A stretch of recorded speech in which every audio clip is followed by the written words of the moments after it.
That's surprisingly nice. It's like a remedial winter.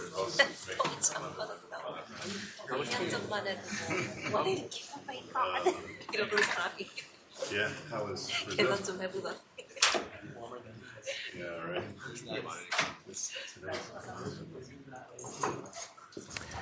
Okay, today's discussion is on Europe and the European Union. And in my presentation to start our session, I'm going to be not going so much into the substance of the kind of program of an inclusive growth agenda of the type that we've been discussing in a number of different settings, including Europe. But I want to use this more as a bridge to our earlier discussion on social democracy and our discussion next week, which is going to be on sort of alternative models of globalization. And the European Union is a good setting in which to do that particular discussion, is because I think the European Union represents kind of a very advanced stage of globalization, albeit within itself. The kind of economic integration that the European Union has achieved within itself is a kind of goes obviously much further than economic globalization on a world scale.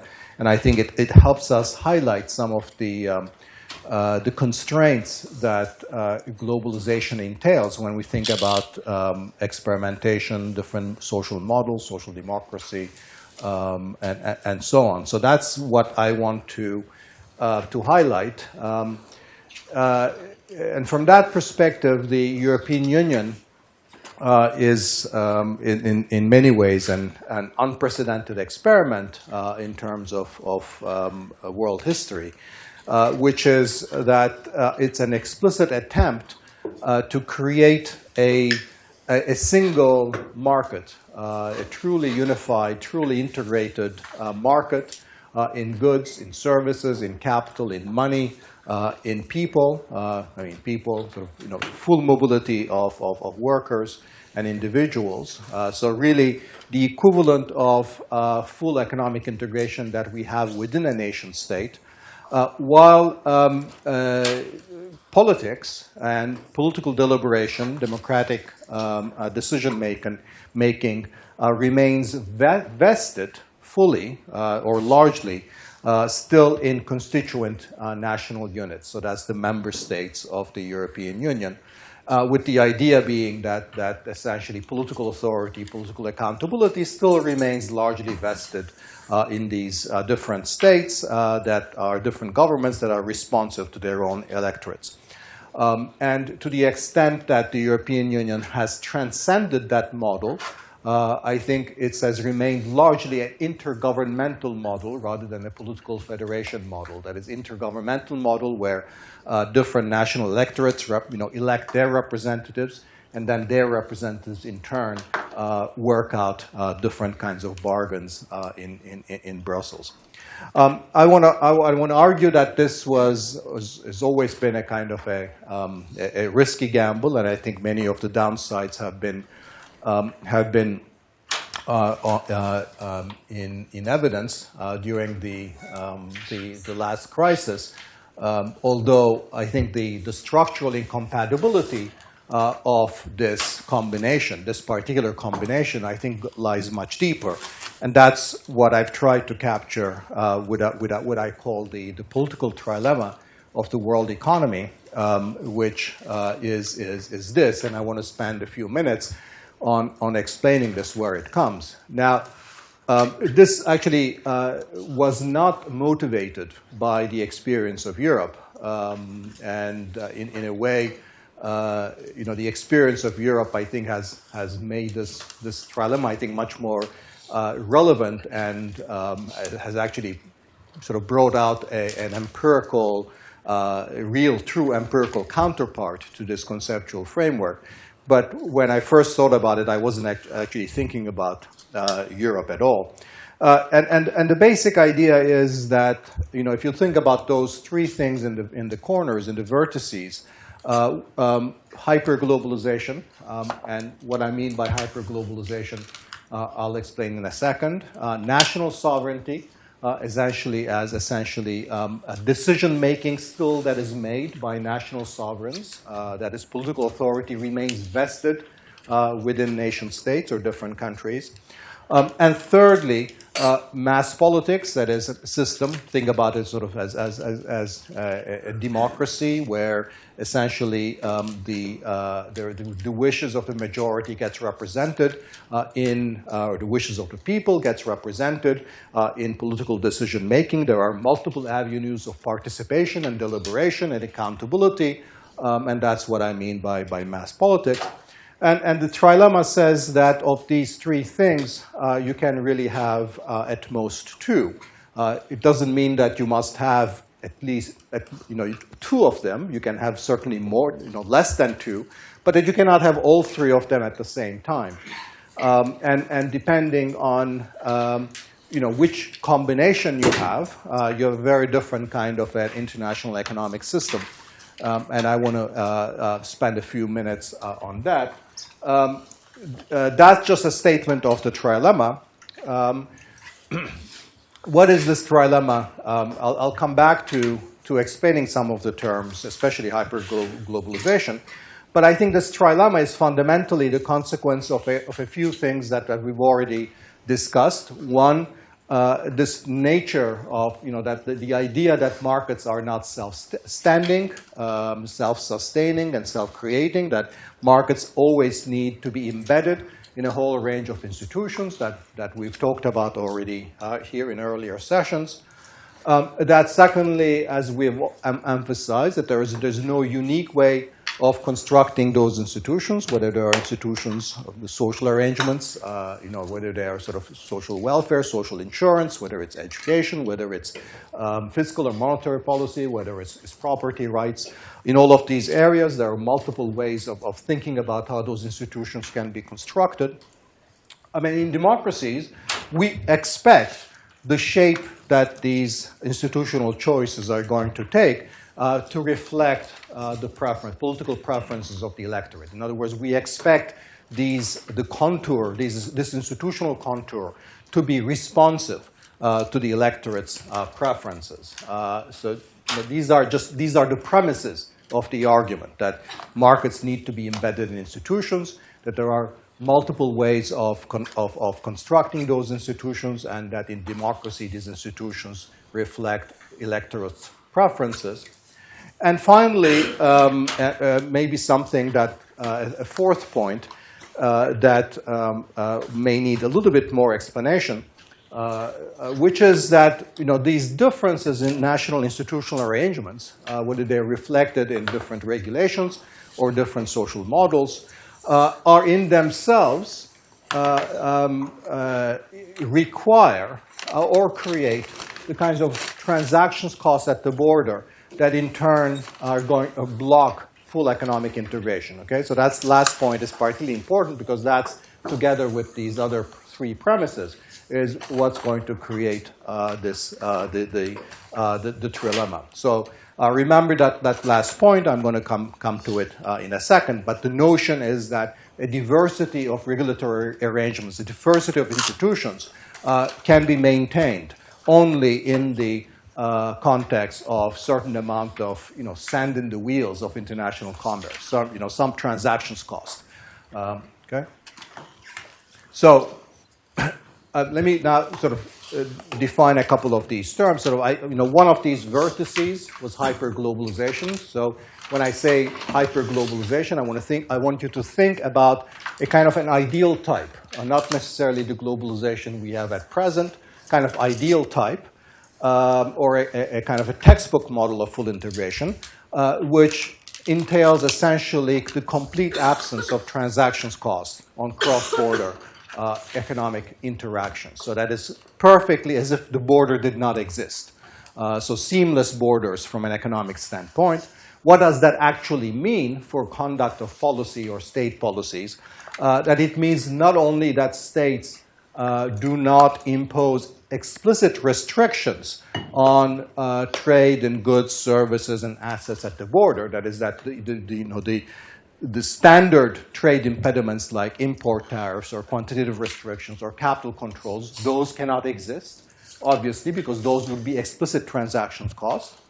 But beyond that, there are many other sources of transactions costs arising from, for example, uncertainty and exchange rate currency, exchange rate volatility, and other frictions that arise from the existence of different currencies, from the existence of different types of legal regimes with different levels of enforcement, and therefore, a second level of requirements for hyperglobalization is that you must also, going behind the border, so to speak, must also harmonize or harmonize away many of the sort of monetary, legal, and the regulatory regimes that would otherwise impose transactions costs. So if I have to deal with one set of product regulations in one market and another here, or if my rights are not protected in exactly the same way as they are in another market compared to here, as an investor, I'm going to face transactions costs. And the way to eliminate those transactions costs is to harmonize those differences away. And third, going even beyond that, that there must be sort of, states must effectively, credibly pre-commit to not deviating from these policy rules. No explicit transaction on the border, and a harmonized legal regulatory order, and a commitment to not to deviate from that, because if in fact there was any worries that some of these transactions costs would be imposed in the future, they act just like transactions costs today. So it needs a kind of full commitment to these sets of rules. Now you might begin to see how, in fact, now the European Union, in particular the Eurozone, fits in this discussion in the sense that it's that part of the world, economy which has taken these rules to the maximum extent, which is that there are, in fact, no explicit trade restrictions, that there is a significant amount of harmonization of monetary, legal, and regulatory regimes through the acquis communautaire and the single currency, the euro. And effectively, there's no exit. There's no, the idea, Britain, of course, is taking an exit, but nobody thought that that was going to happen. And in the case of the euro, there is, in fact, no explicit exit. There is no escape clause. There's nothing you can, you can do to get out of it. The Eurozone, in some sense, comes closest to satisfying these conditions of hyperglobalization.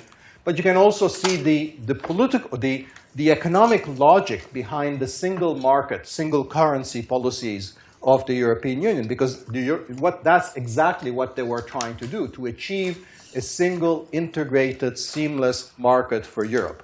And that went beyond just eliminating the tariffs and the quotas at the border.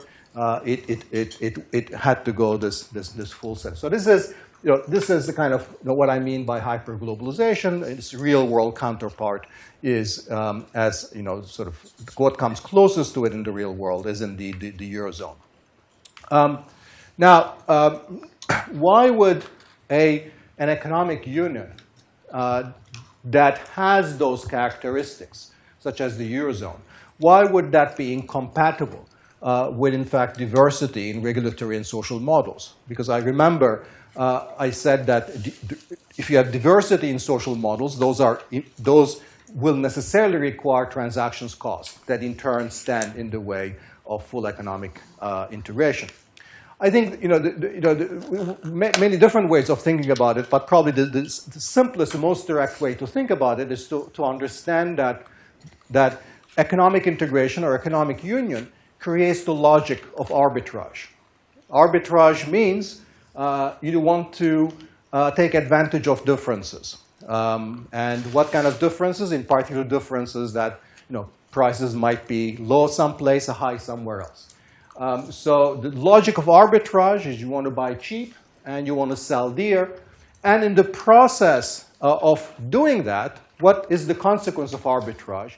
Is that the arbitrage actually diminishes these differences. Because what's happening as you're buying cheap is that prices are going up where they're cheap. What happens when you're selling, when stuff is dear, prices are going down. So the process of arbitrage is both an economic opportunity, but it's also an economic opportunity, the logic of which actually results in the elimination of the initial difference that created the arbitrage opportunity. So the implication of this in the context of regulatory and social arrangements is going to be that any difference in regulatory and social arrangements that create arbitrage opportunities for trade in goods, services, assets, people, capital, right? In turn, will set forth into motion a dynamic that will tend to diminish those differences. Unless, of course, you block those transactions in order to ensure that those differences can survive. Okay? So, we can talk about many different kinds of examples of that, from the most mundane to the most elaborate and significant. One sort of mundane example from product markets is, different countries have different preferences for, how chicken and hens should be treated, right? Do you want your eggs to come from chicken coops where the chicken have been all stuffed together? They live in a very crowded, very small chicken coops, or should they be sort of allowed to roam freely? Well, countries actually have regulations on this, like food regulations or animal rights regulations. And the European Union in the late 1990s, as in so many different areas, instituted essentially common regulations on this. Okay, so having common regulations on this essentially means that a country like Britain, a country like Poland, actually have to farm their eggs in exactly the same way because of this common set of regulations. So, the trade-off here is you either allow different countries in the European Union to have different rules, in which case, presumably, the Poles would have picked much less restrictive rule. They can produce eggs more cheaply, and those eggs can come into the British market, but then the British poultry farmers and egg farmers are going to complain that they're being undercut by eggs that are being farmed in a country with sort of weaker regulations. Okay, so it becomes the freer is the trade in eggs between Poland and Britain, the harder it is for the higher standard country to maintain its standard, because that standard is necessarily going to be undermined by the products that are coming from the lower standard countries. How can you prevent that? You can only prevent that. You can prevent that either by essentially putting some trade restrictions at the border in Britain, says, we're not allowing eggs to come from Poland unless chicken are treated in exactly the same way in Poland as they are in the UK. Okay, so that's the trade restriction. That's you give up on hyperglobalization. Alternatively, you do what the European community did, which was to add to the acquis communautaire by having a regulation that is a common rule on sort of how chickens to be treated. So that's an example typical kind of an example that runs the entire gamut from all areas of goods and services about sort of the trade-off between sort of the diversity in regulations versus the presence or absence of transactions costs. Sort of a recent example which much more significant substantive impact from the labor market institutions is the question of what the Europeans call posted workers, which is workers that move from one country to another, but on a sort of kind of a temporary basis and without being fully integrated into the labor market institutions of the host country. So the question then becomes, how do you treat those workers in an environment where minimum wages, labor standard, and everything else, company rules can be very different across different countries. The rule of arbitrage is that you want to bring in workers. The logic of arbitrage would be that you want to bring workers from those countries in the Union where wages are lower and labor requirements, labor standards are the weakest, bring them into your own country and do not apply the host country rules and wages. Therefore, you can get the maximum benefit of economic advantage of international of trade by being, or international labor flows by taking advantage of workers in other part of the union. But of course, what that does is then essentially undermines the wages and labor arrangements in the host country, which is why this became quite controversial. And recently, the rule was rewritten on this insistence of French President Macron, and that sort of now essentially posted workers have to be treated in exactly the same way as domestic workers are, even though they're not, they're only temporarily there at the behest of their employers abroad.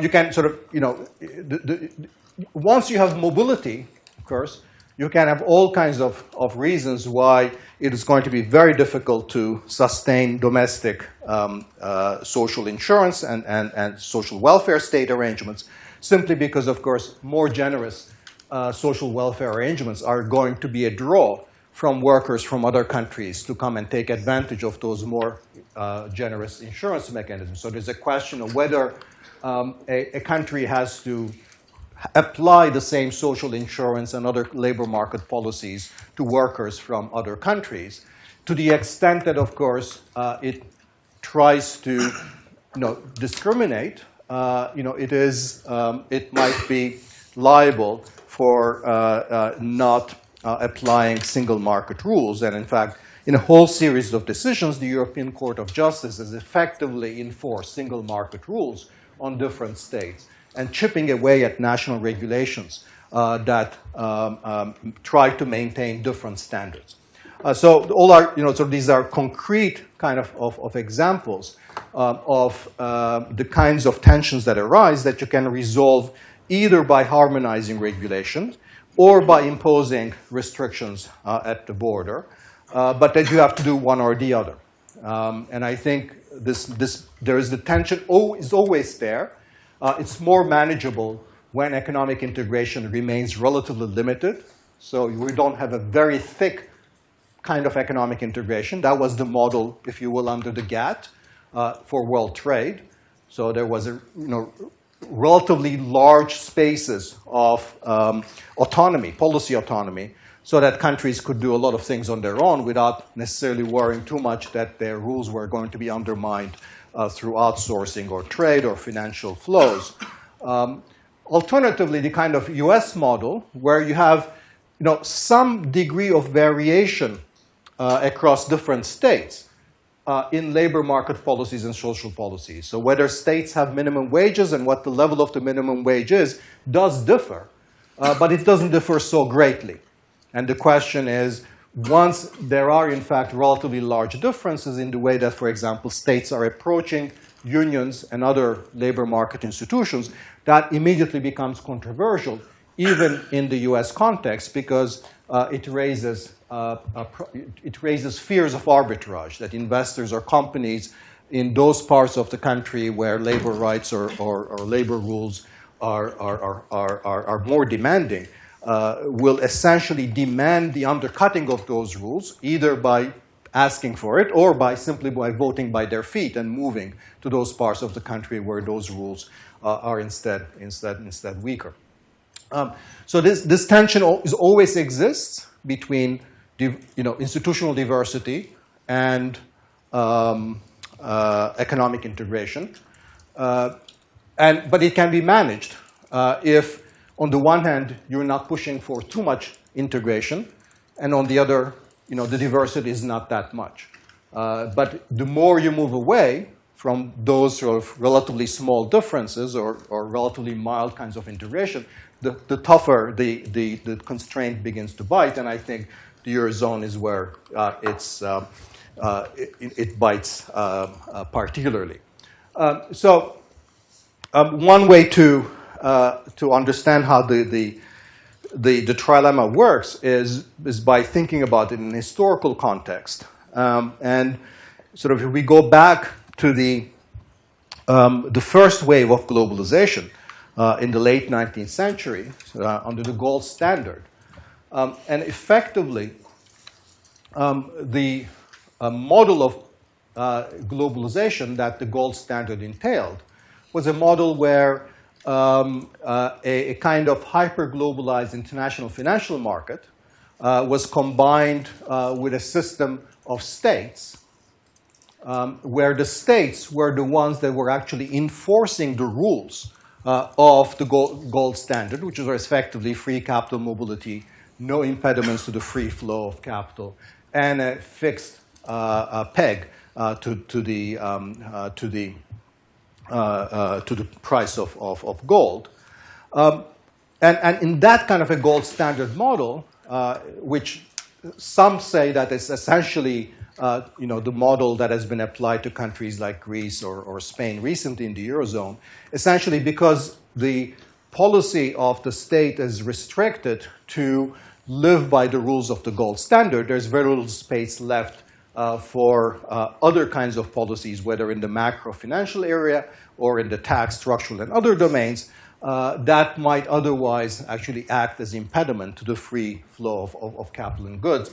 Or sort of, to put it differently, if you have a mass public that wants different kinds of policies, different kinds of outcomes, that immediately raises the tension. And I think the famous historical example of this, of course, is 1931, when Britain, having gone back on gold in 1925 in the interwar period, find itself in an economically very difficult situation with very high real interest rates, very high levels of unemployment, and the Bank of England faces the dilemma of either it will keep Britain in the gold standard, which means pursuing what today we would call our highly austere economic policies or policies of austerity with very high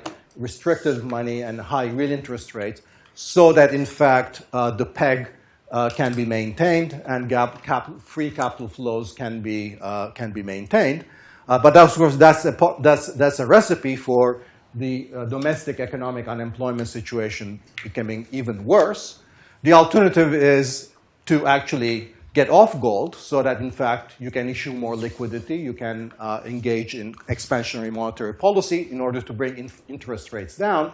But you can do that only if you get off gold and if you restrict capital flows. Okay? So that in the 1931, ultimately, Britain has to follow the second path, because sort of the political cost or the democratic cost of austerity under the gold standard becomes too high. And in the aftermath of the Second World War, it is no coincidence that the Bretton Woods regime, the post-war international economic order, the principal architect of it is Keynes, who having lived precisely through the crisis, the interwar crisis, and having seen the difficulty that the gold standard had created for politics and for the economy in the interwar period, and having argued for a withdrawal from the gold standard, the way that he designs the post-war global economic order is actually by explicitly giving up on hyperglobalization. He says international trade and long-term investment is good, and we should try to have a regime that stimulates that. But certainly capital mobility and what today we would call financial globalization is not desirable. Why is it not desirable? Because it impinges too much on the ability of national governments to manage their economy through independent monetary and fiscal policies. So we then have what we might call the Bretton Woods Compromise, or what John Ruggie has called the embedded liberalism compromise, that essentially is geared at making the nation state compatible with policy legitimacy at home, or democratic legitimacy at home, but explicitly keeps financial globalization at arm's length. So that's true not just with financial globalization.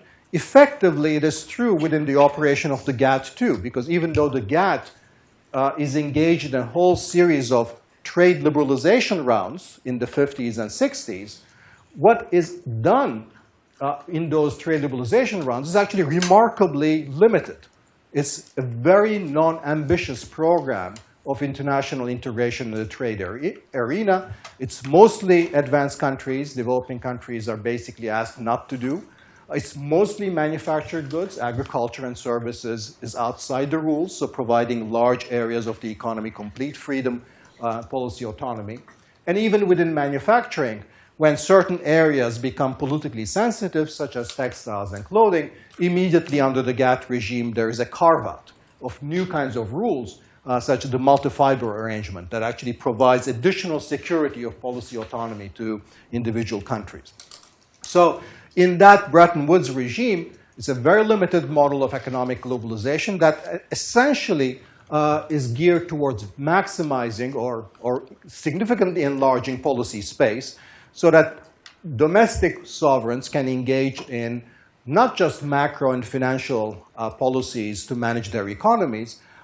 It's also that they can engage in policies, regional and other policies targeted at the relative losers from globalization, as well as large range of economic restructuring industrial policies in the developing countries, which at that point are not constrained at all by international rules of globalization, because this is still before the WTO.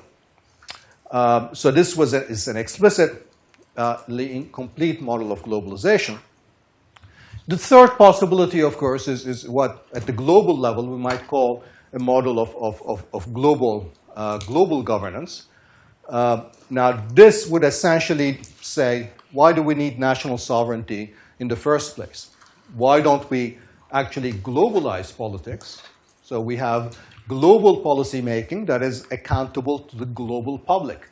In principle, of course, that's a possibility. But this would require significant restraint on national self-determination.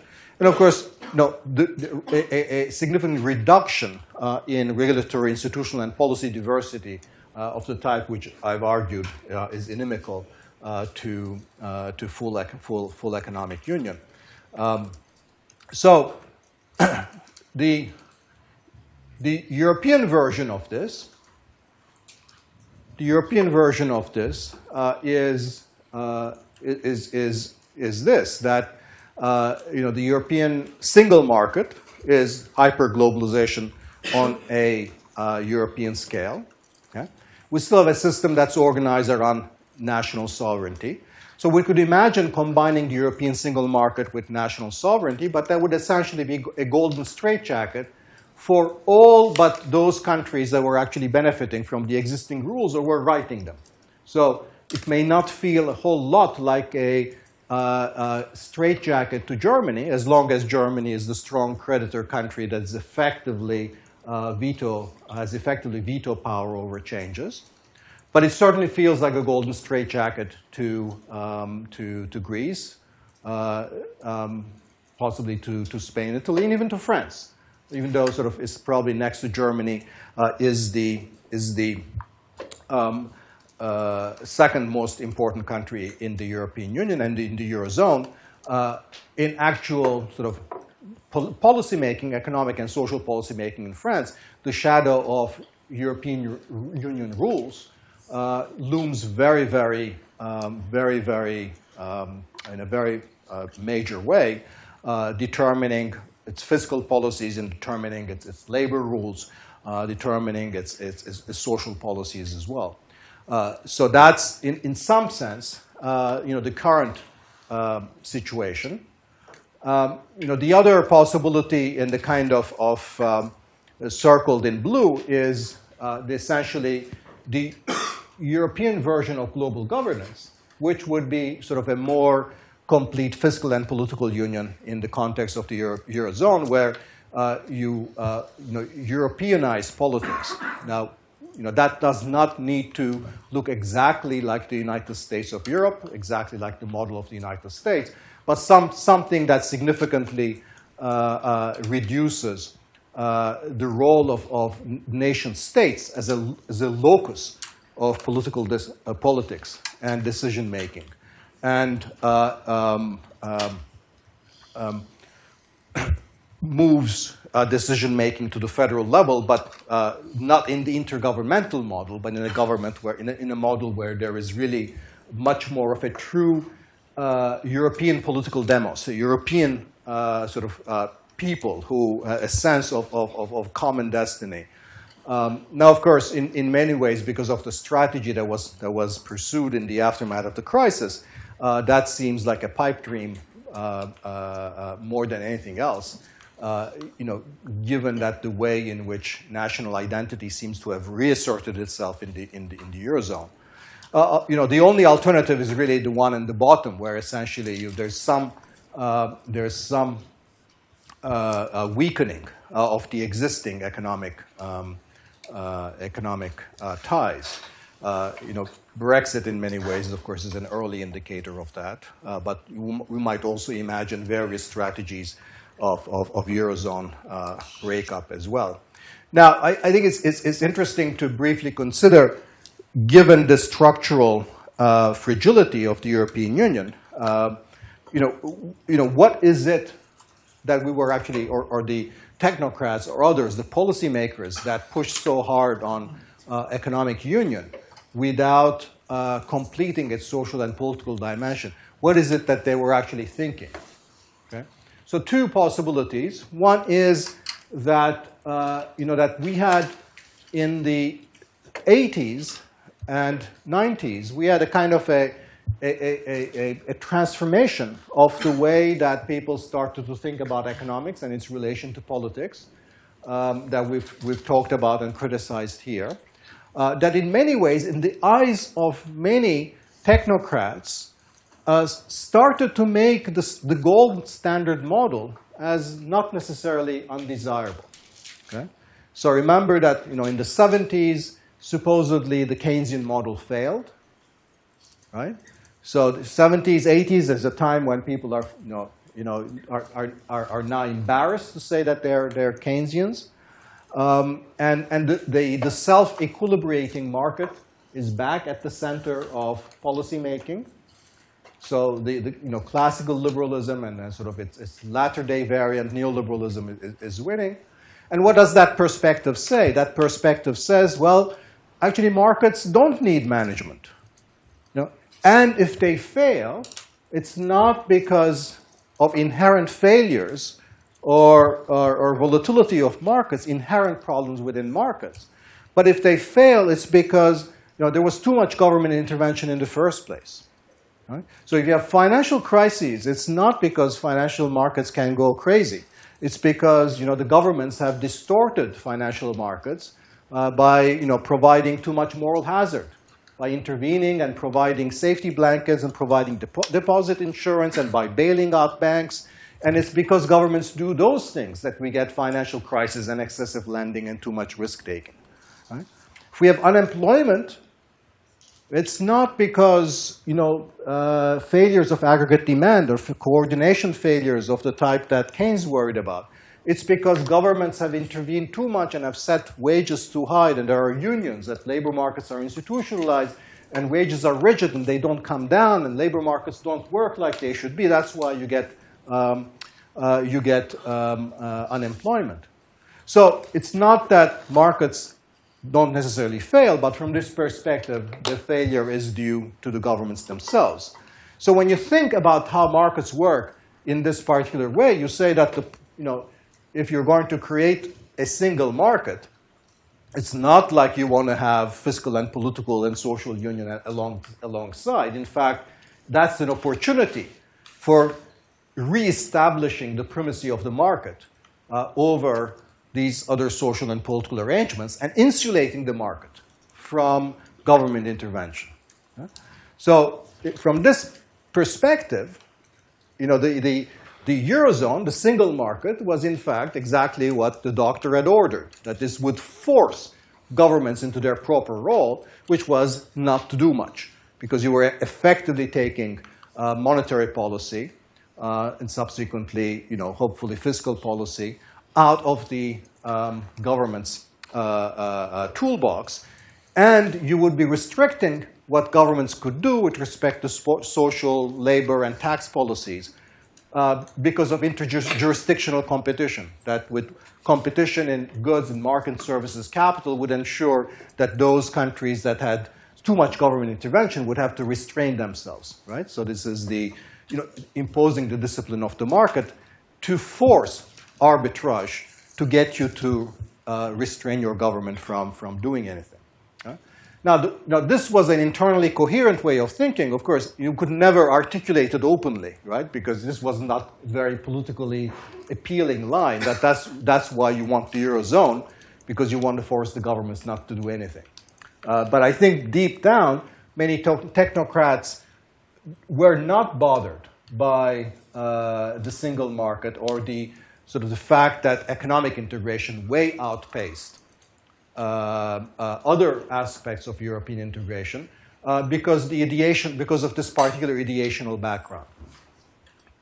The second, I think, was that in a more practical, the diplomats, the policymakers, the politicians, who didn't necessarily buy all the way into that gold standard agenda, I think in the back of their minds they thought that eventually that the European Union would haltingly move towards a more complete union, that the union would be completed somewhere down the line, but this would take a very long time, and it was okay. It wasn't a big deal to create these imbalances in the short period, because after all, the European model of economic integration has always been where the elites get together and create these things. It's never been a politically particularly popular agenda. It's always been that elites have taken a couple of steps further away and then hoping that the masses eventually will come along. And in many ways, the single market and the Eurozone was a bigger step that they had taken anywhere in the past. But it was consistent with that functionalist view of European integration, which was that you first build the integration and then the rest comes later. Okay?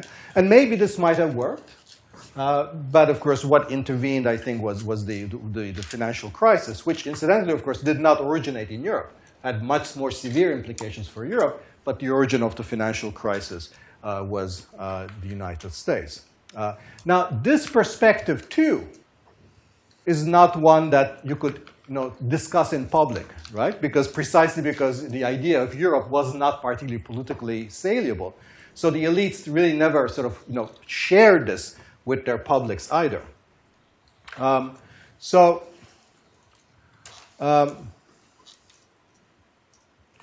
think the current difficulty and the crisis of the European Union is that both types of elites, both the technocratic gold standard view and the more mainstream, centrist view of, functionalist view of integration, have been undermined by the financial crisis and the mismanagement of the crisis, which in many ways we've talked about before, but which, when we talk about recovery from the crisis, which in many ways was exacerbated by the pre-existing perspectives and the lack of appropriate institutional backup for the single market.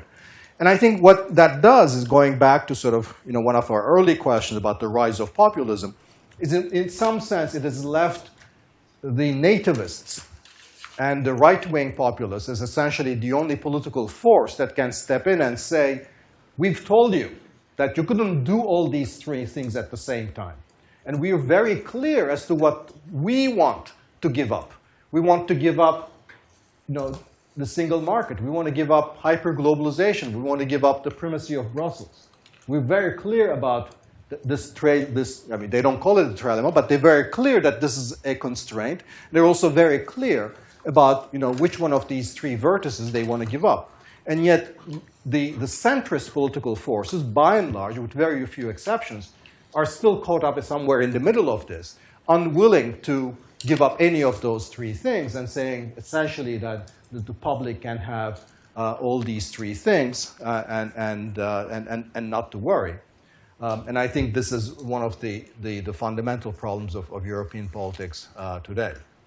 So I think fundamentally, just to conclude, I think the issue that Europe faces, that it has to face up, is that either it has to achieve greater political integration, or it has to become economically less integrated.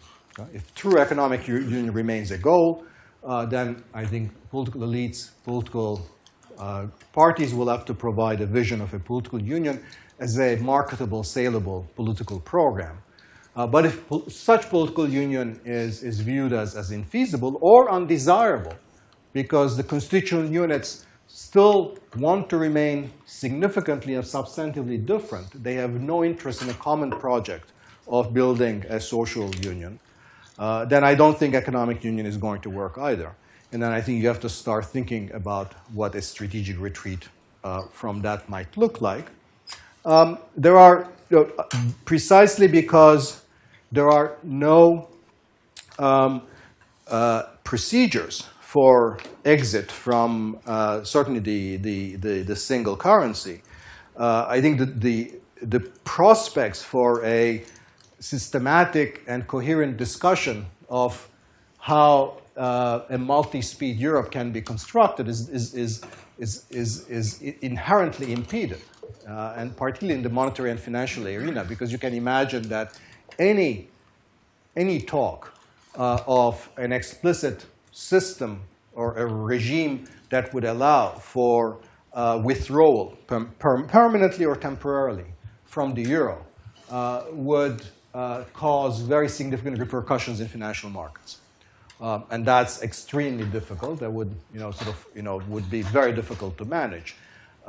So my hope is that this discussion is taking place in the corridors of central banks and fiscal ministries, but it's necessarily one that cannot be very public.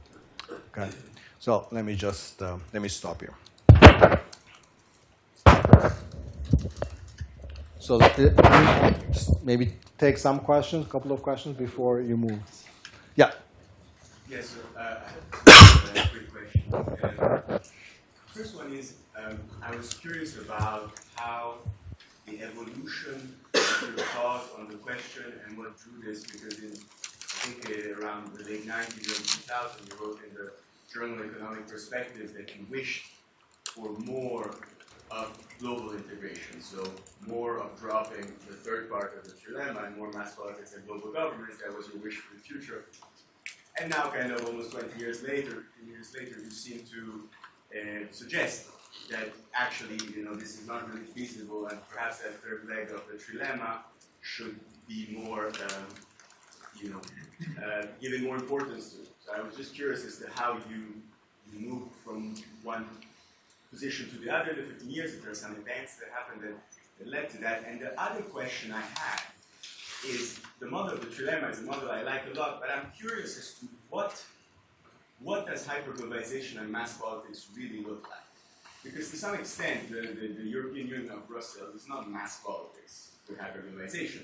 It's basically just hyperglobalization, because I don't see, mass political parties, trade unions having a voice in the corridors of the European Parliament as much as lobbyists have. And so I was curious as to how you imagine the construction of a mass politics without the nation in that model.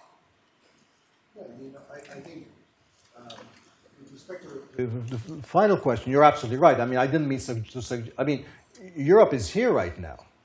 It's not here, because that would require fiscal political union. It would require moving away the system that we have. It would require, if you want to sort of visualize it, would require really European parties. So this is something that, for example, Varoufakis is trying to do. He is in the, trying to form a party which is truly European, not just a grouping of different national parties, to speak, commonly and to establish blocks in the European Parliament, but truly European parties. We don't have something, but that would need to be a large part of it. So that when people think about politics and representation and accountability, they would have to be thinking about Strasbourg or Brussels and their representatives there. So I think the closest you can come to thinking about what that might look like is to think about, again, the United States, which is a kind of a highly federal regime, but it clearly has a very sort of unified federal government as well. So it doesn't have to take exactly the same shape, but that would be sort of one possible model. And with respect to my views, did I really say that I favored I don't know, but in any case, that was a long time ago. And no, I mean, I think there are several things. One is that, as the previous discussion that we just had indicates, when you start thinking of what this would look like on a global level, you get a headache, within 15 seconds. So, it seems very implausible. Why is it implausible? It's very implausible because, the needs of different countries and their social institutional arrangement are so diverse. And even if Europeans cannot manage creating this because, being relatively so similar to each other compared to the world at large, they're still having huge difficulty maintaining an economic union. The world as a whole, as I think, has a impossible task. That as a positive matter or as a practical matter. But I think the deeper argument would be that, if, as Roberto and I agree, you believe in a significant amount of experimentation around sort of different economic models, different models of property, different models of regulating, different models of the government interacting with the private sector, different models of how you're going to make the vanguard more inclusive. Right? I think, for reasons I've tried to explain, it's very difficult to have an environment that is conducive to that experimentation in a world where you're left completely free for economic arbitrage, which would be a world of a hyper-globalization. So normatively, I don't believe it's actually desirable. I'd much rather give up some of the gains from trade to promote valuable economic and social experimentation. So I would choose being sort of not going to one corner where I would try to reap all the gains from trade, even though that makes experimentation very difficult. I would have an interior solution, so to speak, where allow a fair amount of economic integration, even that means in giving up some of the benefits of full economic integration. So that would mean allowing countries to have capital controls. That means allowing countries to have certain amounts of protection under certain circumstances. That would mean certainly allowing countries to have border controls on immigration and labor. So so that's where I am. Yeah. I agree with the analysis that you put on the table in this presentation. The question that bothers me... Can everybody hear? Louder. I said that I agree with the analysis. The question that bothers me when I look on the current political situation, if I can say globally, that we are seeing a rise of right populist agenda leaders. And in so many ways, you see that the left, the reason in that situation the left can thrive, the alternatives can thrive in this triangle that you brought together. And what we see is that the left adopted a technology of the right. That means talking with elites. Piketty was here on Friday. He said the left-wing parties became parties of the educated people, not of the class politics. And from the other end, we see the right-wingers organize people, which is a technology of the left. So, when I look on this triangle, I want to understand what happened within the left that made such a stupid, irrelevant response became the main flag. When you look at Hillary Clinton, she's considered left. But the Tea Party organized people. By who? No, listen. In the main, I'm not saying left in that way, like the alternative to the right of this part, and even when you look at Sanders, you don't see so much renovation of something. Like the rhetoric, the way of organizing the technology is not innovative, is not to the point. And what happened? Because they should have driven it.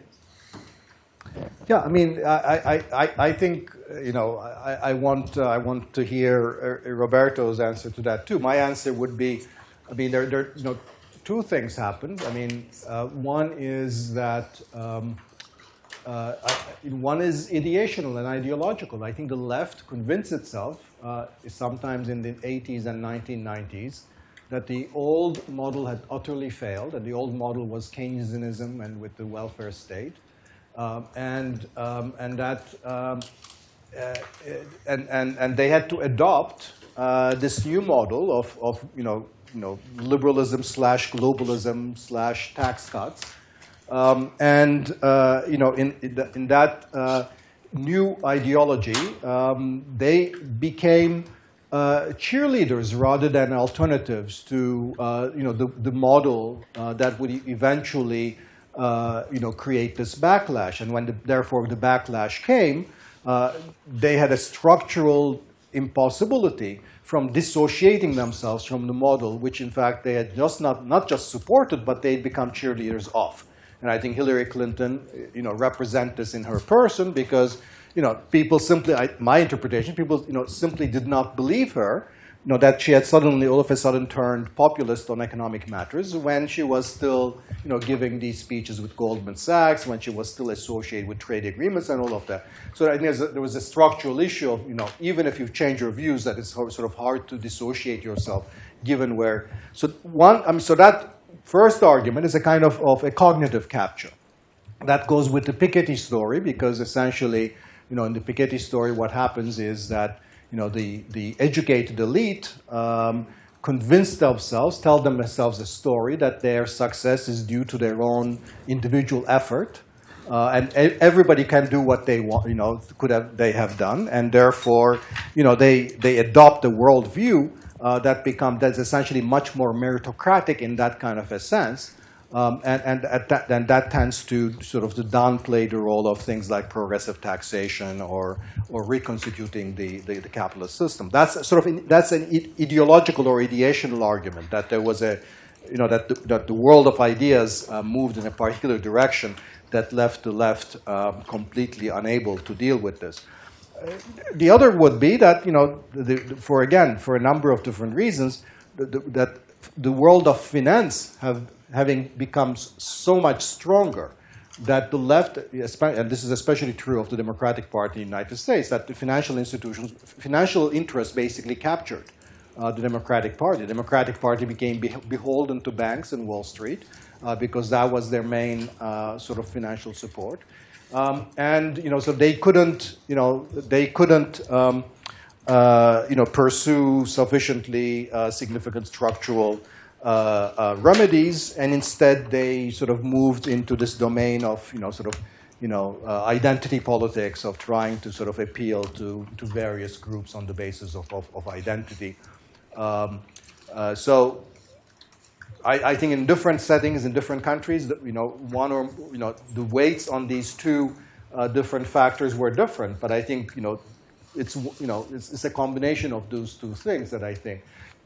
I think the good news is that none of this is irreversible. So I don't think there is any reason why the left or progressives cannot come up with a kind of alternative vision or a narrative. That's in some sense what we're trying to generate is those kinds of ideas that might form the basis for that. But why don't I let you speak on this too, because in some sense it's an essential point here. Very good. So I intend to approach this topic from a somewhat different angle, with less of a focus on integration or harmonization, and more with a focus on the substance, the political economic substance of the European project. And in that spirit, will divide my remarks into three parts. In the first part, I want to speak about European social democracy, what it is or what it has been, given that social democracy was a large part of the content of the European project. In the second part, I want to ask what happened to European social democracy and why, and then relate that discussion to the issue of the direction of the Union and the nature of its integration. And then in the third part of my remarks, to ask what's wrong with social democracy and what lies beyond it. So first, social democracy and the European project. The European project had two historical presuppositions.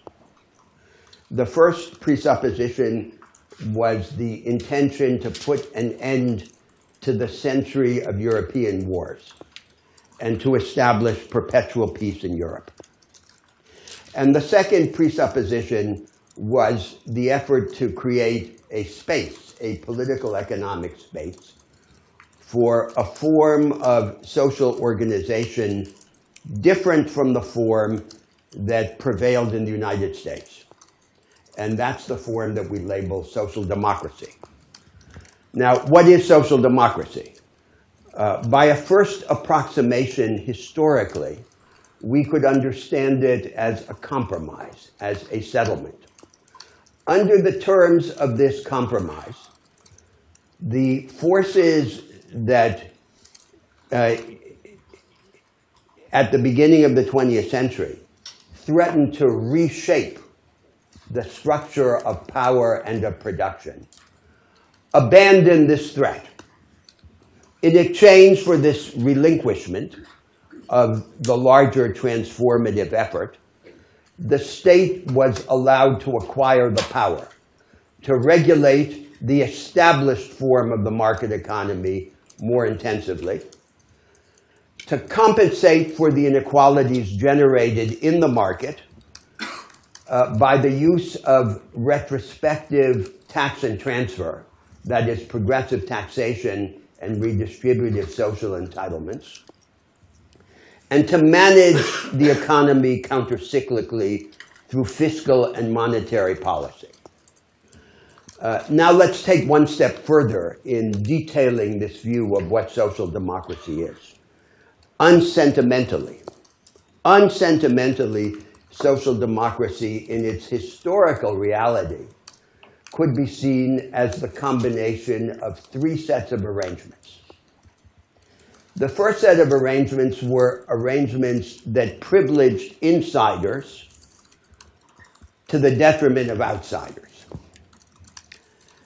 In the first instance, insiders in the labor market, that is, the part of the labor force that held stable employment to the detriment of unstable employees, but also other kinds of insiders.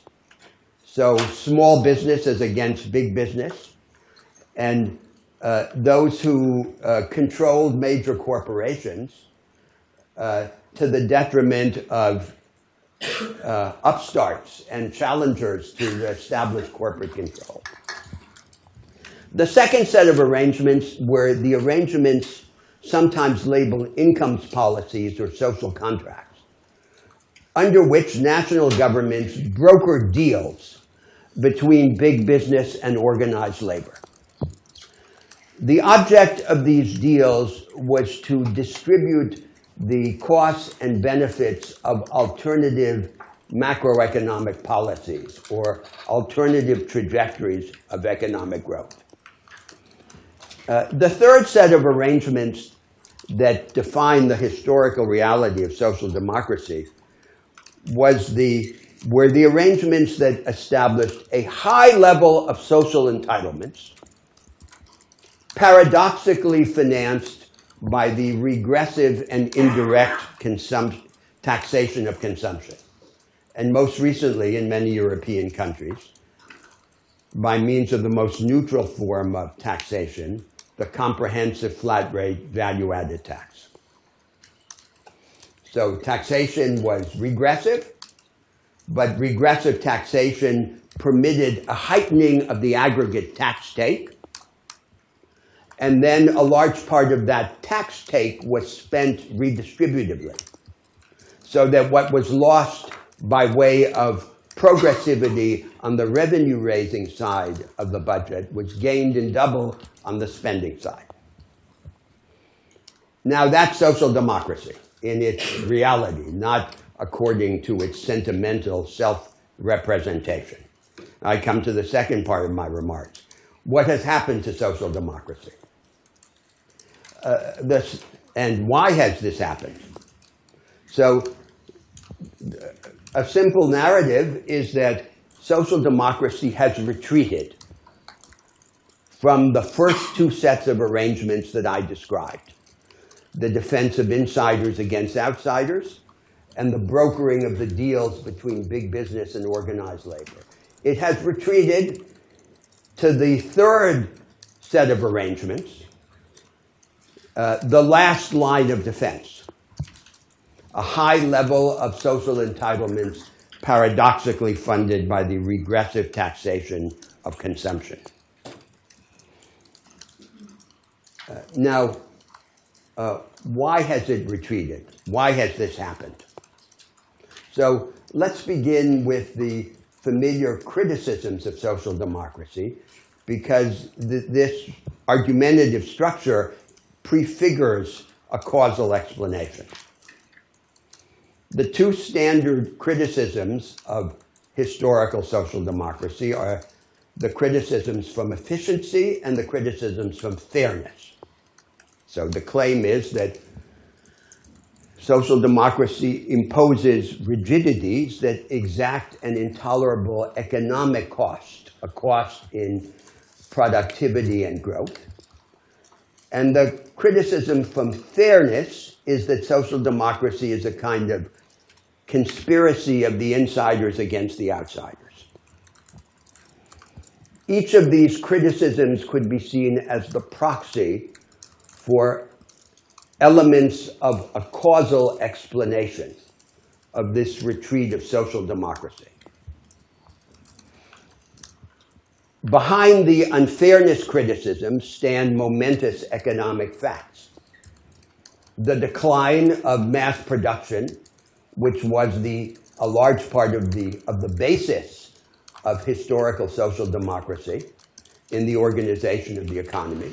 The rise of the new knowledge economy in its characteristically insular form. The consignment of an increasing part of the labor force to precarious employment, and the arrival on the world labor market of hundreds of millions of Chinese and Indian workers constituting what the Marxists would call a reserve labor army, depressing the returns to labor. Behind the fairness criticism, the criticism of fairness, stand significant political facts that represent political elements in a causal explanation of this evisceration, this hollowing out of social democracy. Social democracy, in its evolution, orphaned a large part of political society. All of the workers who were not insiders and who increasingly form in the ranks of precarious employment, and all of the other classes of society, the aspirational classes that aspire to entrepreneurial opportunity and find the constraints or rigidities imposed by social democracy to be unacceptable. Now, those orphans of the historical reality of social democracy have then been the basis of a political revanche, including the revanche staged by what we now describe as the right and left-wing forms of populism. Now I come to the third part of my remarks. What's wrong with social democracy and what lies beyond it? Now, the general claim that I want to make, adumbrated in my earlier discussion of the knowledge economy, is that all of the fundamental problems of the contemporary societies, including the European societies, require a reopening of the terms of the social democratic compromise. That is, they cannot be solved or even addressed within the limits of an institutional and ideological settlement that abdicates innovation in the institutional arrangements of the market economy and of democratic politics.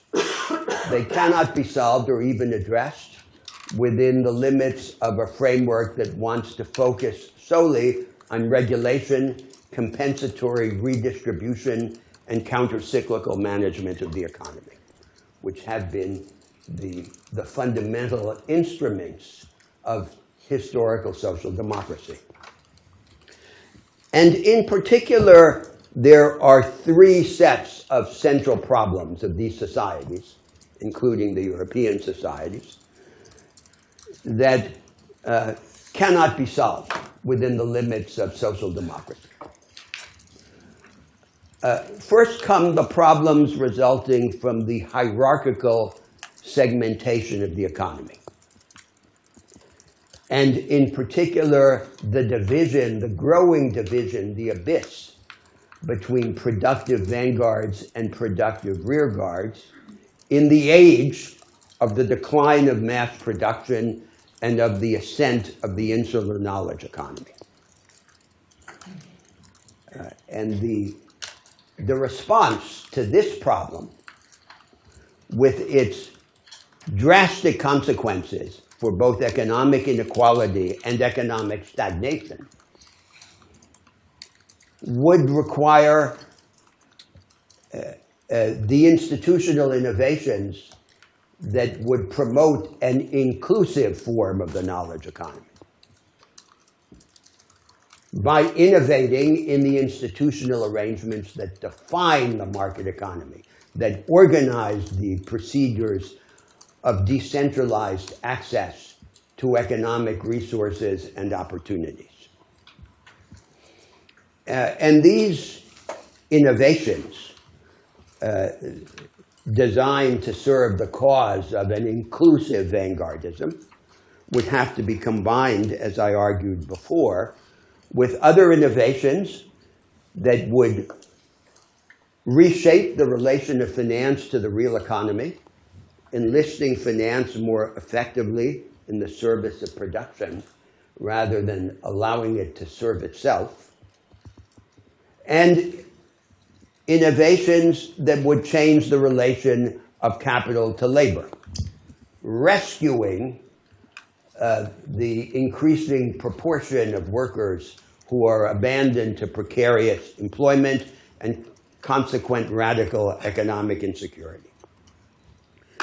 All of these innovations, those that have to do with vanguard and rearguard, with finance and the real economy, and with capital and labor, would have to have as their counterpart a radical change in the character of education, as I argued before. The second set of problems that cannot be solved or even addressed within the limits of historical social democracy have to do with the practical basis of social cohesion or social solidarity. So in general, until recently, until the increase of migration, the European societies, most of the European societies, had a tribal character.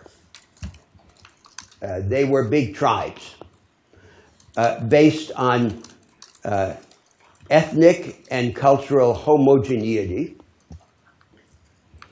and even consanguinity expressed as a basis of the acquisition of citizenship in law. And so long as they had this tribal character, the inadequacy of money, that is to say, of money transfers organized by the state as a social cement, was concealed. So the social democratic states tax money away from people who have it, and with this they fund the redistributive social entitlements, and that seemed to be an adequate social cement so long as these societies retained their quasi-tribal character as a family of families. But as soon as this homogeneity was degraded, the inadequacy of money as a social cement became manifest. And therefore, an alternative basis for practical social cohesion has to be found in the accumulation of social capital and in a series of initiatives designed to strengthen the disposition to cooperate and to connect in society beyond the boundaries of family selfishness. It wouldn't be a single initiative, a silver bullet, but a combined and cumulative effect of many initiatives. For example, the cooperative character of education, the organization of civil society outside the state to participate together with the state as a partner of the state in the experimental provision and qualification of public services, and the gradual establishment of the principle that every able-bodied adult, in addition to having a position in the production system, should have some social responsibility in the course of his or her life to take care of others beyond the boundaries of his own family. Now, the third set of problems that lies beyond the boundaries of historical social democracy has to do with the organization of politics. And in particular, the relation established by politics between change and crisis. So the general rule of the European societies is a variant of what has been generally true in the world, namely that transformation requires trauma. So in Europe, the European peoples have woken up in war, and in the combination of war with economic ruin. And the major structural transformations have happened in the course or in the aftermath of war. And then when universal peace is reestablished in Europe, the European peoples go to sleep again and drown their sorrows in consumption. And this has been the basic rhythm of political experience in Europe. So then they sleep, the sovereign sleeps, and they deliver power to the technocrats or to the elites until they're woken up. If not by war and ruin, then by demagogues and agitators. Now, this is an unacceptable constraint on innovation and on the advance of society, of our interests and of our ideals, including the interests and ideals that stood at the center of historical social democracy. It's necessary to organize a higher, what I called in previous classes, a higher energy democracy that diminishes the dependence of change on crisis and keeps the people awake, even in peace. Through institutional arrangements that elevate the level of organized popular engagement in political life, that hasten the pace of politics through the rapid resolution of impasse, and that combine strong central initiative with the possibility of deviation so that parts of the society can create countermodels of the national future. All of this lies beyond the limits of social democracy. All of this requires what the original social democratic compromise abandoned, which was the attempt to reshape the institutional content of the market economy and of democratic politics. Now, just a word about the relation of these problems to European integration. So a well-known criticism of the European project, of the form of European integration, to which Danny referred in his remarks, has to do with the relation between monetary union, among monetary union, economic union, and political or social union. So the idea is that monetary union, for example, ultimately requires fiscal convergence. Fiscal convergence, in turn, requires political integration. And sometimes the imbalance created by the advance of the monetary over the fiscal and of the fiscal over the political is explained as a deliberate strategy by the architects of integration to create these imbalances and force the pace of integration. But from the standpoint of the argument that I have just presented about the limits of integration, there is a more basic objection to which this familiar complaint is accessory. The more basic objection is that the generative principle of the European Union, of its project of integration, as it has advanced up to now, is this: that increasingly the power to define the substantive arrangements of economic organization is centralized in the government of the Union. De jure in Brussels and de facto in Berlin. Whereas the definition of the social and educational endowments or rights of the citizens is delegated to the national and subnational authorities. Now, given these views about social democracy that I have just outlined, one might want this generative principle to be turned upside down. That is to say, the central responsibility of the Union would be to define and enhance the endowments and equipment of all of its citizens, but then to allow throughout the Union the greatest possible latitude for institutional and legal experimentation and divergence. Now then comes the debate about harmonization. Is there not a simple inverse relation between this interest in experimental divergence and the objective claims of harmonization as under the label of the concept of transaction costs?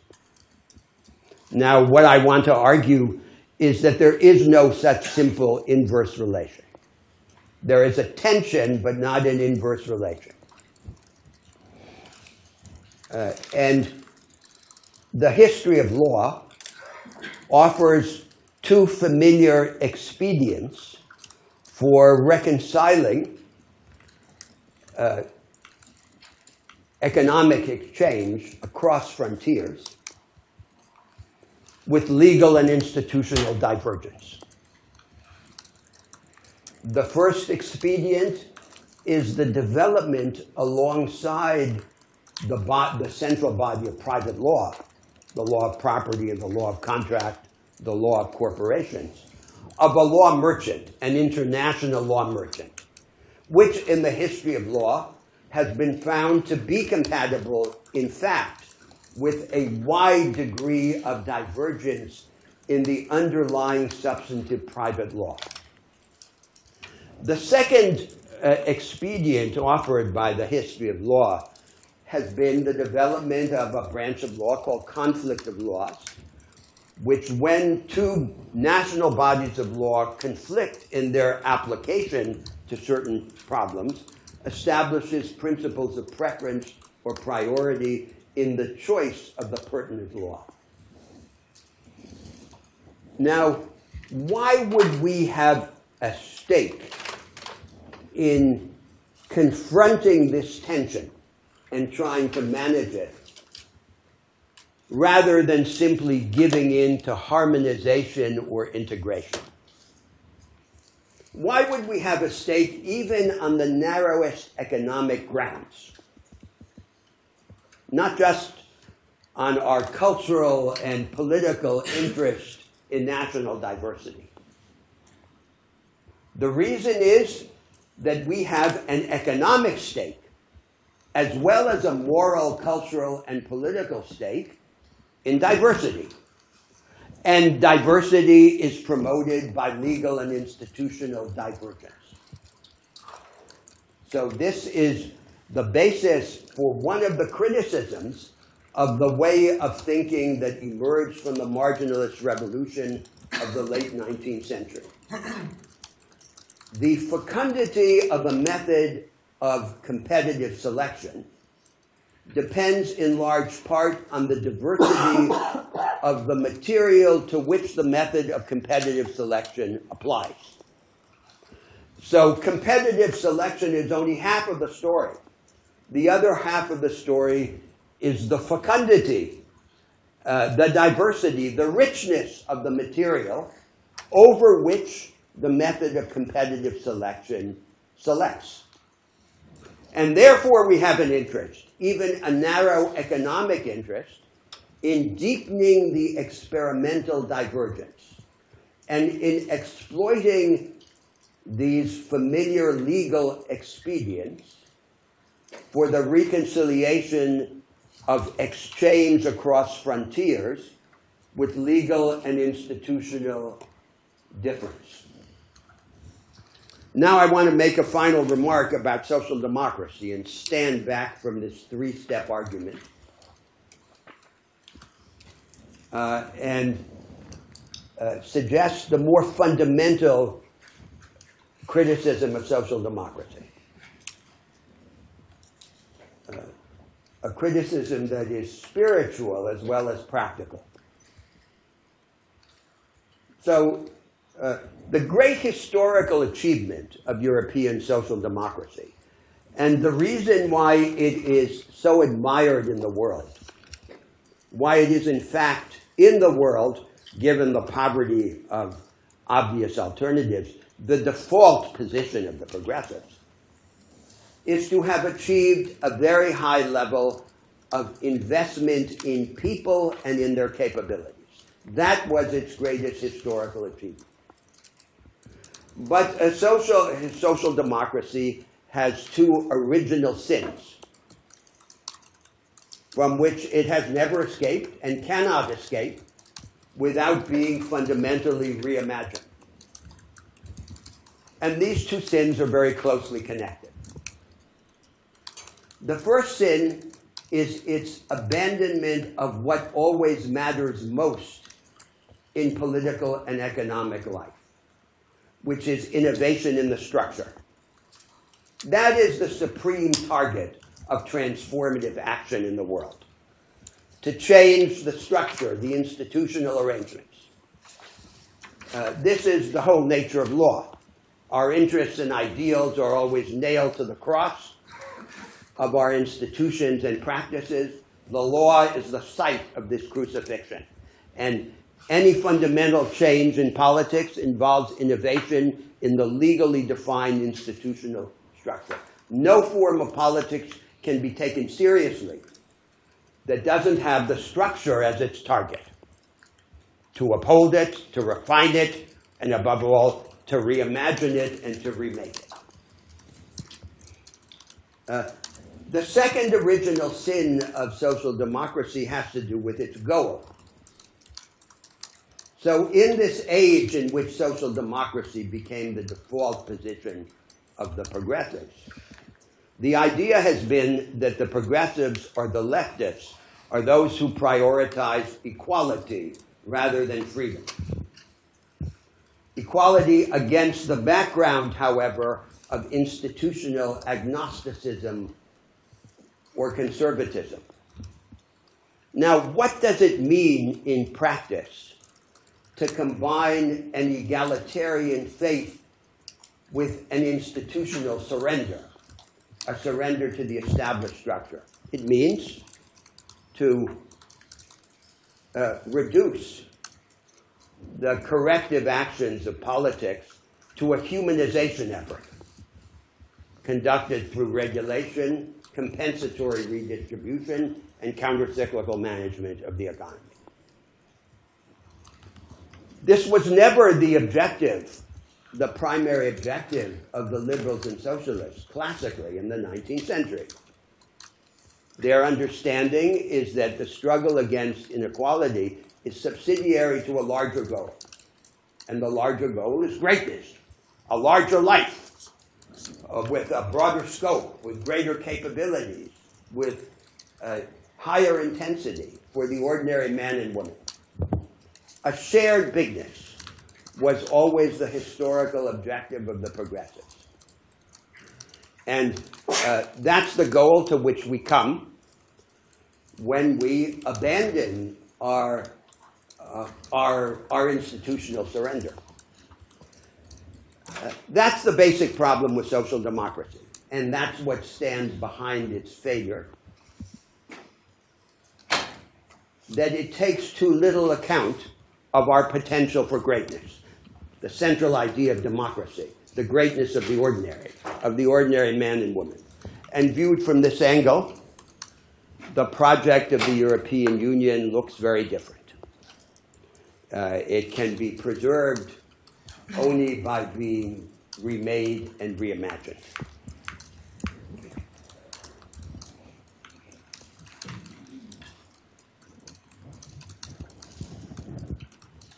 What you guys are all thinking,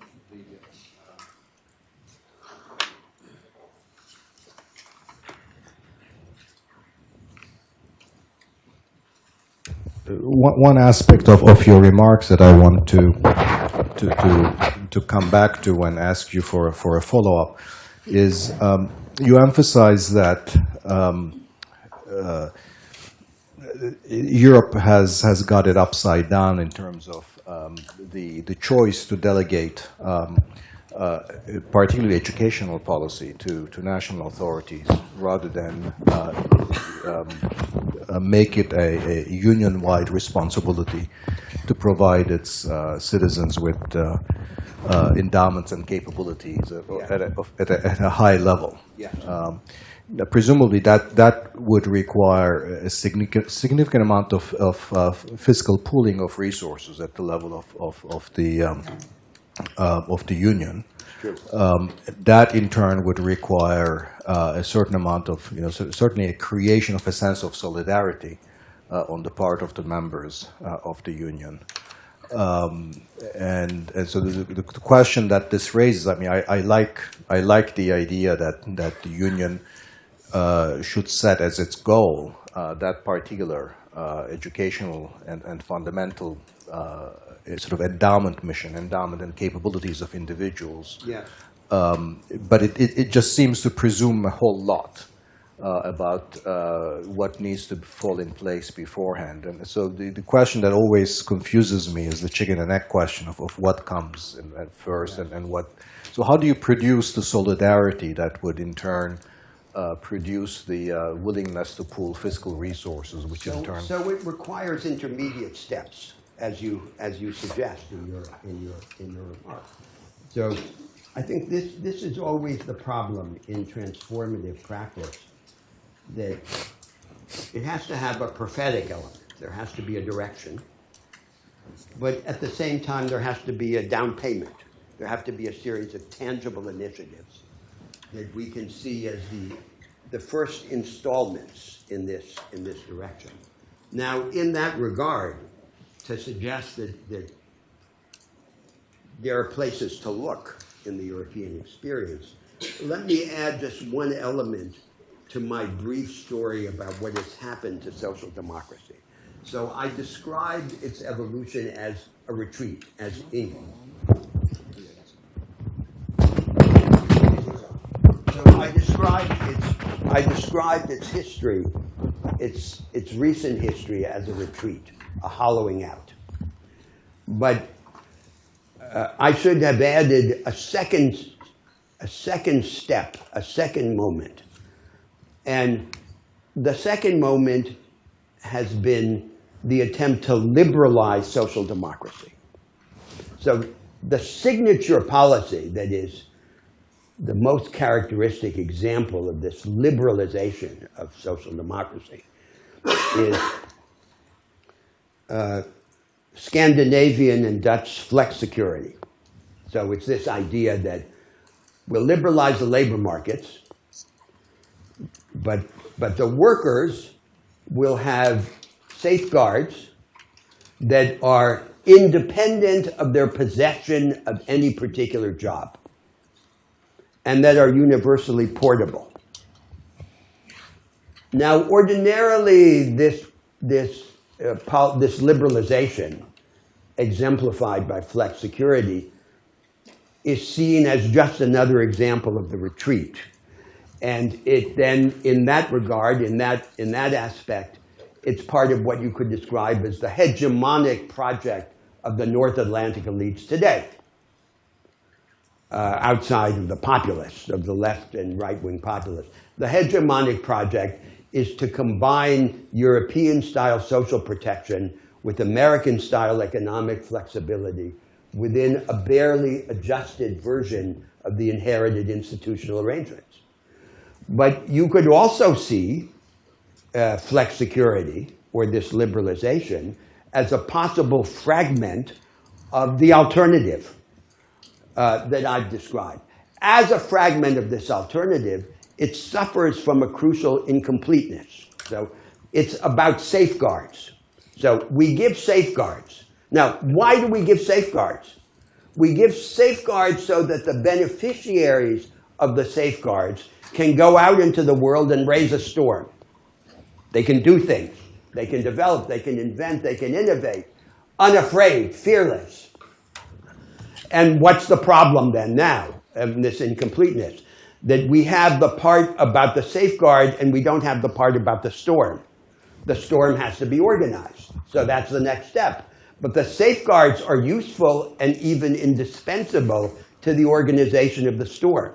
So I think that once we begin to look in the details of the European experiences, we would see much that could be taken as raw material for the development of this project.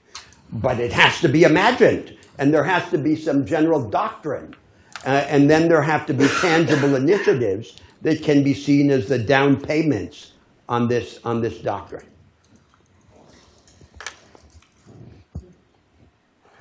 I see two different narratives, and probably I'm saying in the wrong way. That's why you're Louder. When you talk about the U.S., we talk about and the answers for the crisis. We talk about regulation and stimulus. We talk about big corrections in the policy sphere. And here in the US, you have one of the best examples of a populist and demagogue in power.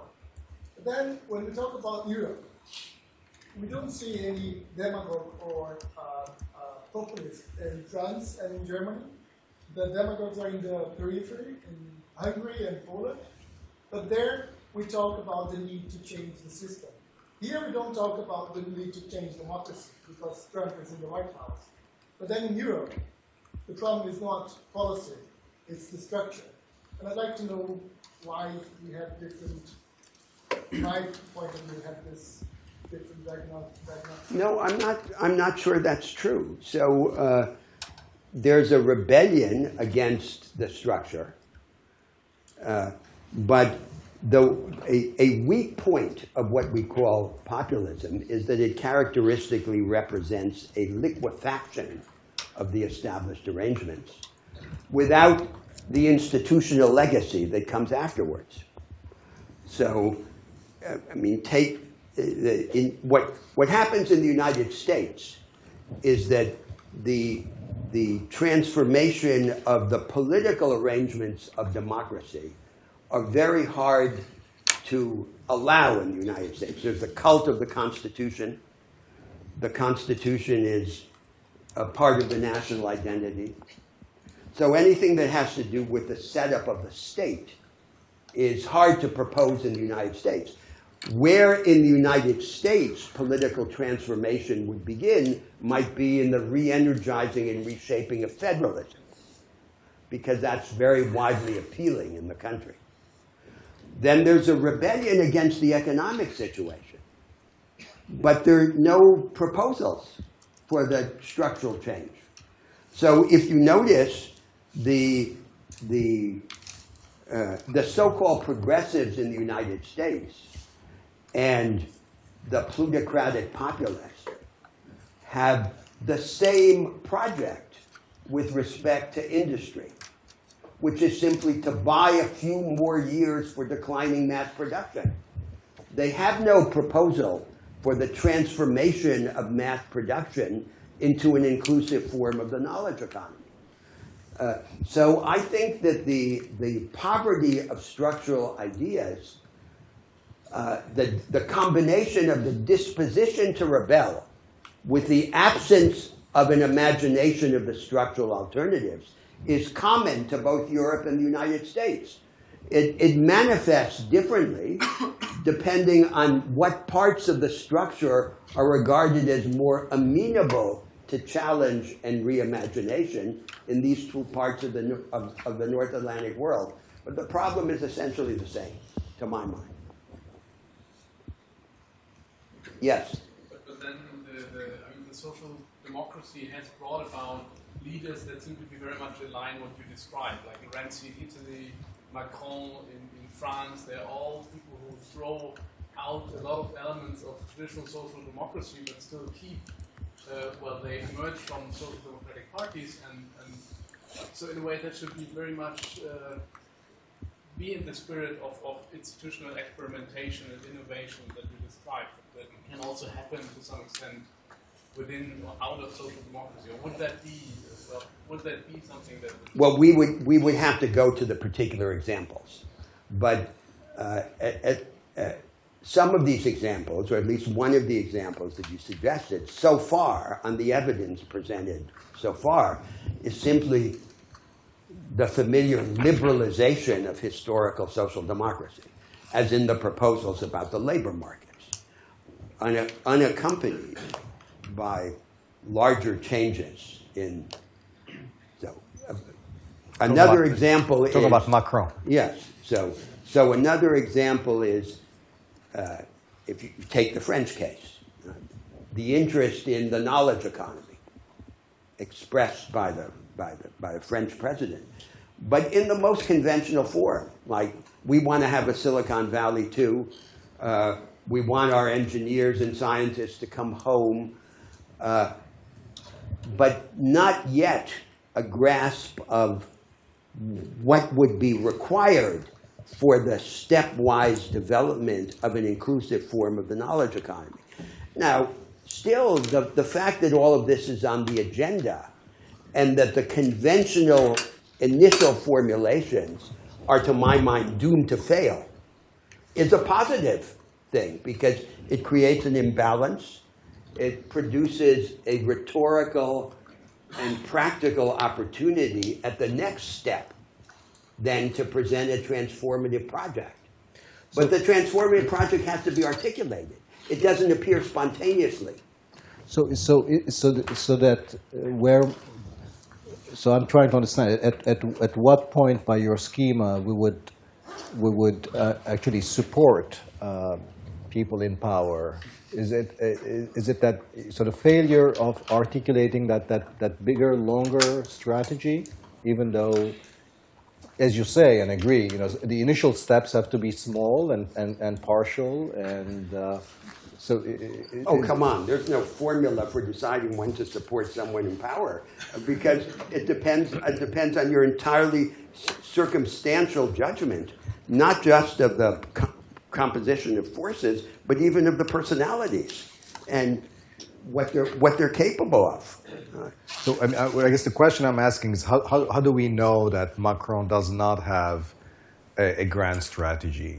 That we don't need to know that. All we need to know. So tell us why we know that. So if we're citizens of a particular country engaged in a transformation, we make an assessment of where the best hope of transformative project lies in relation to which combination of forces, and we then throw our stake with those forces, and we attempt to develop the project in that circumstance, according to the idiom of that national politics.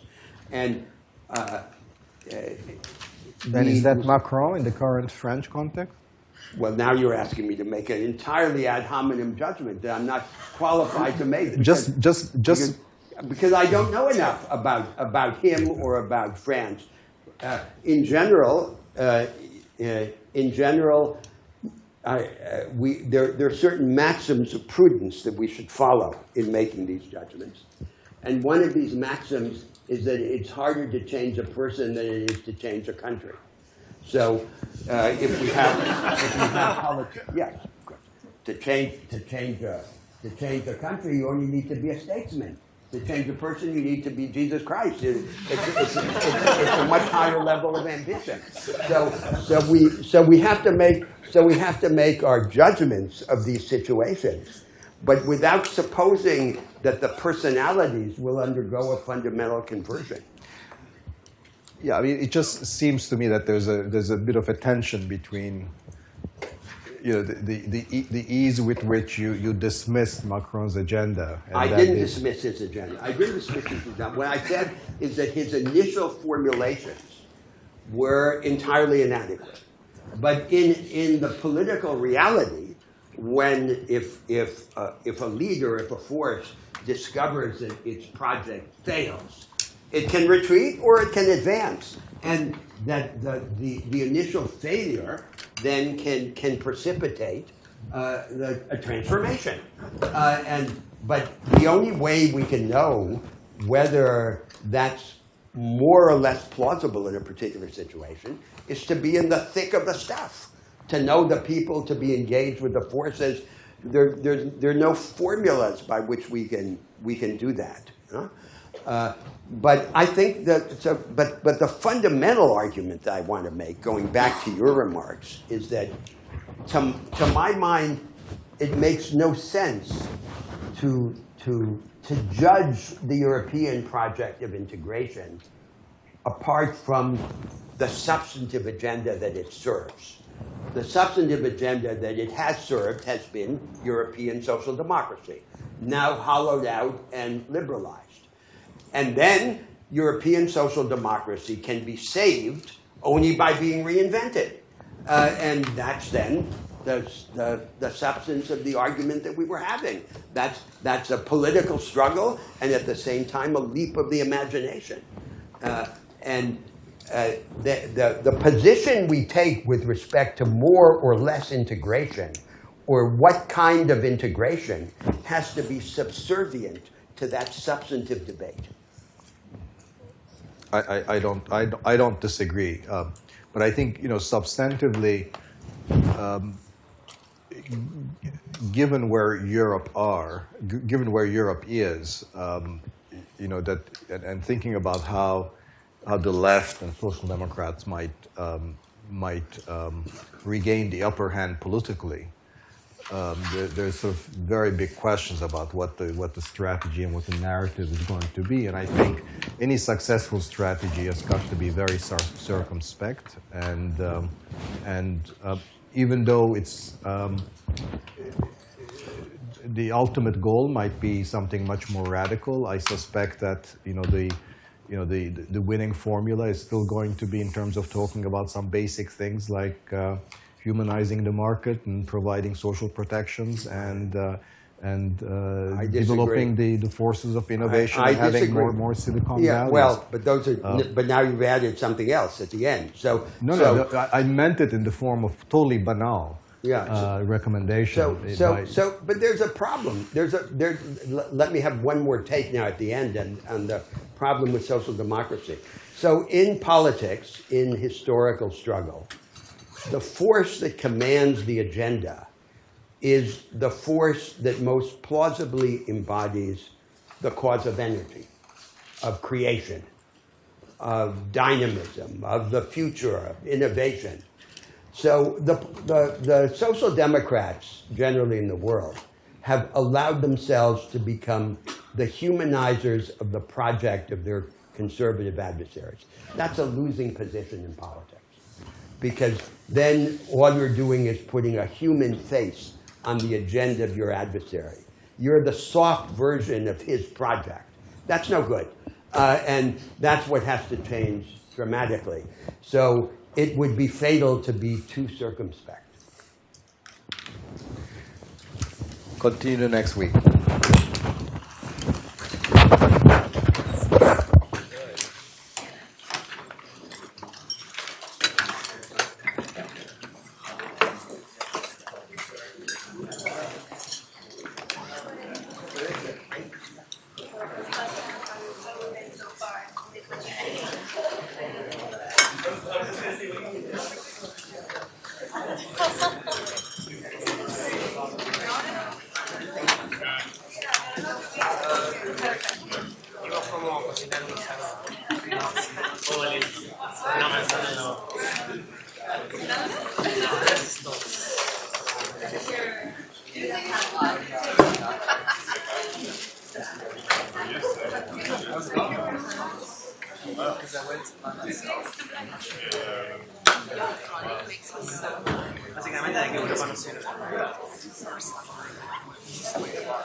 I think the way that I understand it, I think he began to read the history of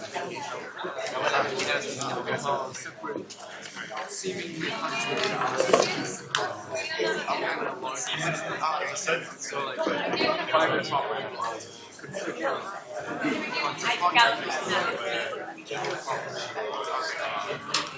obviously constitution.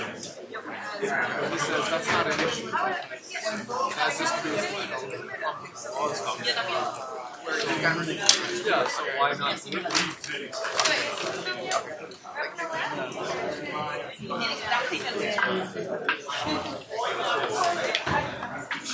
There was another point why they didn't have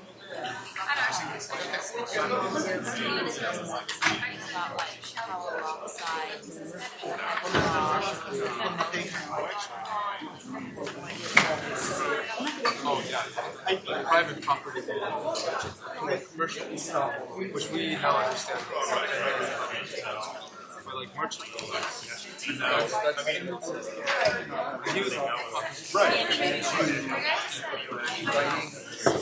think like sometimes she says a lot of things.